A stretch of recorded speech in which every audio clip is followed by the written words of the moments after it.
ಎಲ್ಲರಿಗೂ ನಮಸ್ತೆ. ನಾನು ನಿಮ್ಮ Geetha Ninganagoud. Welcome to Geetha Ninganagoud YouTube channel. So ಇವತ್ತಿನ ಒಂದು ಶುಭೋದಯ ನೋಡಿಯೋದಕ್ಕೆ ಮತ್ತೆ ನಿಮ್ಮನ್ನು ಭೇಟಿ ಆಗ್ತಾ ಇದ್ದೀನಿ. ಇವತ್ತಿನ ಒಂದು ಶುಭೋದಯ ನೋಡಿ, ಯಾರನ್ನೂ ದೂರಬಾರ್ದು, ಹಾಗಾದ್ರೆ ಯಾರನ್ನು ಗುರಿ ಮಾಡಬಾರ್ದು. ಹಾಗಾದ್ರೆ ನಮ್ಮ ಒಂದು ಜೀವನದ ಸದ್ಯದ ಪರಿಸ್ಥಿತಿಗೆ ಯಾರನ್ನು ಏನು ಮಾಡಬಾರ್ದು, ಗುರಿ ಮಾಡಲಿಕ್ಕೆ ಹೋಗಬಾರ್ದು. ಹಾಗಾದರೆ ಯಾಕೆ ನಾವು ದೂರಬಾರ್ದು, ಗುರಿಯನ್ನು ಮಾಡಬಾರ್ದು ಅಂತಕ್ಕಂಥ ವಿಷಯವಾಗಿ ನಿಮ್ಮೊಂದಿಗೆ ಒಂದೆರಡು ಮಾತುಗಳನ್ನು ಶೇರ್ ಮಾಡ್ಕೊಳ್ಳಿಕ್ಕೆ ಇಷ್ಟಪಡ್ತೇನೆ. ಯಾಕಂತ ಹೇಳಿದ್ರೆ ನೋಡಿರಿ, ನಮ್ಮ ಒಂದು ಜೀವನದ ಸದ್ಯದ ಪರಿಸ್ಥಿತಿ ಅದು ಒಳ್ಳೆಯದಾಗಿರಲಿ ಕೆಟ್ಟದ್ದಾಗಿರಲಿ, ಸೊ ಅಂಥ ಪರಿಸ್ಥಿತಿಗೆ ಯಾರನ್ನೂ ಸಹಿತ ನಾವೇನು ಮಾಡಬಾರ್ದು ಅಂತಂದ್ರೆ ಇಲ್ಲಿ ದೂರನ್ನು ಮಾಡಬಾರ್ದು, ಯಾರಿಗೂ ಸಹಿತ ಕಂಪ್ಲೇಂಟನ್ನು ಮಾಡಬಾರ್ದು.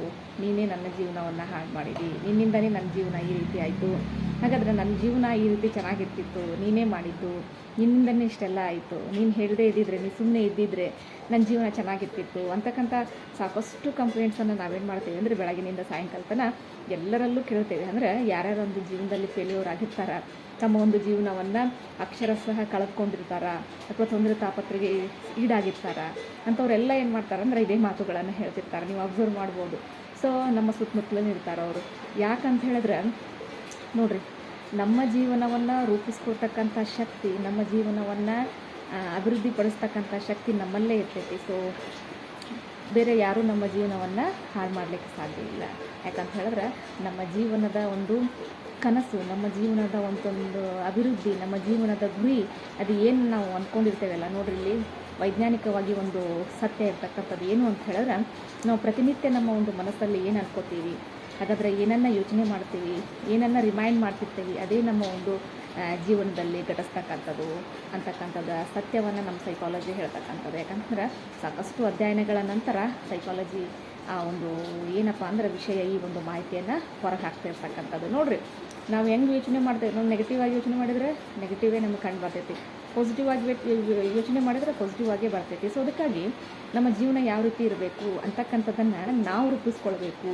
ನಮ್ಮ ಜೀವನದ ಒಂದು ಜವಾಬ್ದಾರಿ ನಮ್ಮ ಮೇಲಿರ್ತೈತಿ. ಸೊ ಆ ಜವಾಬ್ದಾರಿ ಇರ್ತಕ್ಕಂಥ ಟೈಮಲ್ಲಿ ಏನು ಮಾಡ್ತೀವಿ, ನಾವು ನಮ್ಮ ಜೀವನವನ್ನು ಇಲ್ಲಿ ಬೇಜವಾಬ್ದಾರಿಯಿಂದ ಕಳ್ಕೊಂಡ್ಬಿಟ್ಟಿರ್ತೀವಿ. ಸೊ ಆ ಟೈಮನ್ನು ನಾವು ಮಿಸ್ ಮಾಡ್ಕೊಂಡು ಏನು ಮಾಡ್ತೀವಿ, ನಮ್ಮ ಜೀವನ ಅಧೋಗತಿ ಅದಾಗಿ ಏನು ಮಾಡ್ತೀವಿ ಅಂದರೆ ಬೇರೆಯವರನ್ನು ಹೊಣೆಗಾರರನ್ನಾಗಿ ಮಾಡ್ತೀವಿ. ಸೊ ಇದು ಏನಪ್ಪ ಅಂದ್ರೆ ತಪ್ಪಾಗಿರ್ತಕ್ಕಂತಹ ವಿಷಯ, ಅಂದ್ರೆ ನಾವು ಮಾಡ್ತಕ್ಕಂಥ ಒಂದು ದೊಡ್ಡ ತಪ್ಪು ಅಂತ ಹೇಳ್ತೇವೆ.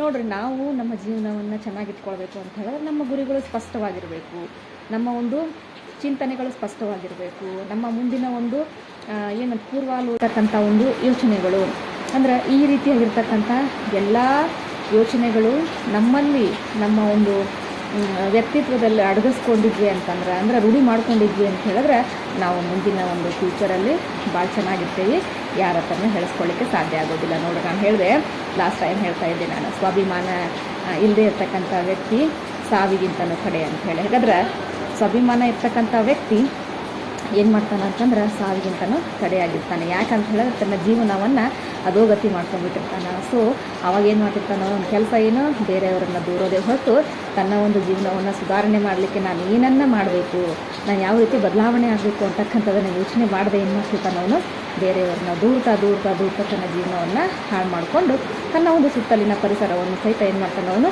ಅಕ್ಷರಶಃ ಏನು ಮಾಡ್ತಾನೆ ಅಂದ್ರೆ ದುಃಖಿತರನ್ನಾಗಿ ಮಾಡ್ತಿರ್ತಾನೆ. ಸೊ ಅದಕ್ಕಾಗಿ ನಾವೆಲ್ಲರೂ ಏನು ಮಾಡಬೇಕು ಅಂತಂದರೆ ನಮ್ಮ ಒಂದು ಜೀವನ, ನಮ್ಮ ಒಂದು ಬದುಕು ಅಂತಕ್ಕಂಥದ್ದರ ಒಂದು ರೂವಾರಿಗಳು ನಾವೇ ಆಗಿರಬೇಕು. ನೋಡಿ, ನಮ್ಮ ಬದುಕನ್ನು ನಾವು ನಡೆಸ್ಬೇಕು ಅಂದಾಗ ಮಾತ್ರ ಏನಾಗ್ತೈತಿ ಅಂತ ಹೇಳಿದ್ರೆ ಆ ಒಂದು ಬದುಕಿಗೂ ಸಹಿತ ಒಂದು ಅರ್ಥ ಕೊಡ್ತಕ್ಕಂಥದ್ದು. ಯಾರೇ ಆಗಿರಲಿ ನೋಡಿರಿ, ಜೀವನದಲ್ಲಿ ಸಾಕಷ್ಟು ತೊಂದರೆಗಳನ್ನು ಅನುಭವಿಸಿರ್ತೇವೆ, ಸಾಕಷ್ಟು ನೋವುಗಳನ್ನು ಹೆಗಲಿನಲ್ಲಿ ಇಟ್ಕೊಂಡಿರ್ತೇವೆ. ಆದರೂ ಸಹಿತ ನೋಡಿರಿ, ಆ ನೋವುಗಳು ತೊಂದರೆಗಳಿಗೆ ಯಾರೂ ಏನು ಮಾಡೋಂಗಿಲ್ಲ ಅಂದ್ರೆ ಸಾಥನ್ನು ಕೊಡೋದಿಲ್ಲ. ಯಾಕಂತಂದ್ರೆ ಆ ನೋವು ತೊಂದರೆಗಳಿಗೆ ಮೂಲ ಕಾರಣ ಯಾರಾಗಿರ್ತೀವಿ, ನಾವೇ ಆಗಿರ್ತೀವಿ. ಸೊ ಅದಕ್ಕಾಗಿ ನಮ್ಮ ಒಂದು ಕಷ್ಟ ಕಾರ್ಪಣ್ಯಗಳಿಗೆ ಮೂಲ ಕಾರಣ ನಾವೇನೆ.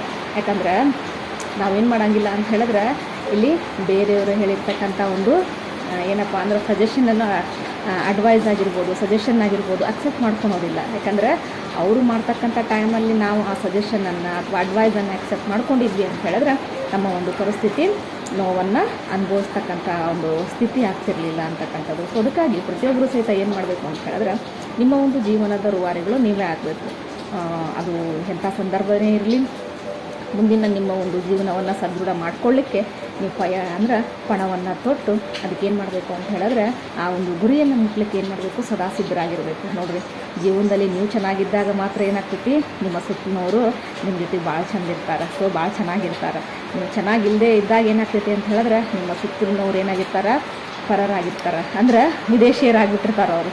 ಅಂದ್ರೆ ನಮ್ಮ ಒಂದು ಕಾಂಟ್ಯಾಕ್ಟಿಗೆ ಬರೋದಿಲ್ಲ ಅವರು. ಅವ್ರು ಹೆಂಗೆ ಮಾಡ್ತಾರೆ ಅಂತಂದ್ರೆ ಭಾಳ ದೂರ ಆಗಿಬಿಟ್ಟಿರ್ತಾರೆ. ಹತ್ತಿರ ಇದ್ರೂ ಭಾಳ ದೂರ ಆಗಿಬಿಟ್ಟಿರ್ತಾರೆ. ಇದೆಲ್ಲ ಏನಪ್ಪ ಅಂತಂದ್ರೆ ನಾವು ಸದ್ಯದ ಪರಿಸ್ಥಿತಿಯಲ್ಲಿ ನೋಡ್ತಾ ಇರ್ತೀವಿ. ಸೊ ಅದಕ್ಕಾಗಿ ನೀವು ಚೆನ್ನಾಗಿರ್ರಿ. ನೀವು ಚೆನ್ನಾಗಿರ್ಬೇಕಂದ್ರೆ ನಿಮ್ಮ ಆಲೋಚನೆಗಳು ಚೆನ್ನಾಗಿರಬೇಕು, ನಿಮ್ಮ ಗುರಿಗಳು ಚೆನ್ನಾಗಿರಬೇಕು. ಅಂದಾಗ ಮಾತ್ರ ಏನಾಗ್ತೈತೆ ಅಂದರೆ ನೀವು ಚೆನ್ನಾಗಿರ್ಲಿಕ್ಕೆ ಸಾಧ್ಯ ಆಗ್ತೈತೆ. ಅದಕ್ಕಾಗಿ ಏನು ಅಂತ ಹೇಳ್ತಾರೆ ಸ್ವಾಮಿ ವಿವೇಕಾನಂದರು, ಸದೃಢವಾಗಿರ್ತಕ್ಕಂತಹ ದೇಹದಲ್ಲಿ ಸದೃಢವಾಗಿರ್ತಕ್ಕಂತಹ ಮನಸ್ಸಿರಬೇಕು.